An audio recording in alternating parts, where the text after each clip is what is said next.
जोधपुर की गलियों में गूंजा था एक नाम, गुलाब राय पासवान। मस्तानी जैसी अदाएं और नूरजहां जैसा असर। उन्होंने राज की तहजीब को पानी के झरनों से मंदिरों और हवेलियों तक सजाया, मगर उनकी यही चमक दरबारों के दिलों में कांटे बन गई और साजिशों की आंधी में गुलाब राय का जीवन बुझ गया। कहते हैं उनकी जुदाई का दर्द सह ना पाने से महाराजा भी 1 साल के भीतर इस दुनिया से चले गए। मारवाड़ी ख्यात के अनुसार अपनेदा राम जाट की बड़ी रंडासी गुलाब राय एक अत्यंत रूपवती युवती थी।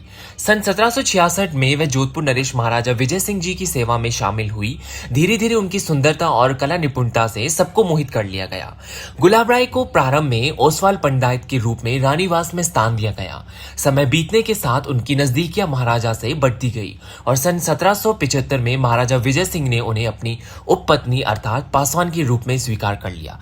इतिहासकार लिखते हैं, गुलाब राय ने कई बार विजय सिंह को अपनी जूतियों से मारा, लेकिन राजा की आंखें उन्हें मोहजाल से कभी ना खुली। गुलाब राय की कोई संतान नहीं थी, लेकिन उनकी इच्छा और प्रभाव से गुमान सिंह के पुत्र मान सिंह को गोद लेकर उत्तराधिकारी घोषित कर दिया गया।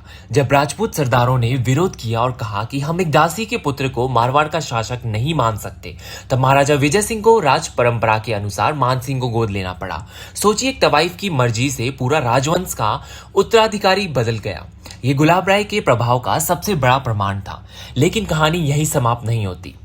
गुलाब राय ने तलवार नहीं चलाई, लेकिन अपनी प्रभावशाली व्यक्तित्व शक्ति से राजाओं को ऐसे ऐसे निर्माण कार्यों के लिए प्रेरित किया जिनका असर आज तक दिखाई देता है। गुलाब सागर झील, परकोटे के अंदर विशाल जलकोष, महिला बाग, कुंज बिहारी मंदिर, गिरिधरी कोट, शहर का प्रमुख बाजार और व्यापारिक केंद्र, सोजत का परकोटा और जालोर दुर्ग। गुलाब राय अक्सर महिला बाग जाती थी, जो उस समय गुप्त मुलाकातों और जासूसी का अड्डा माना जाता था।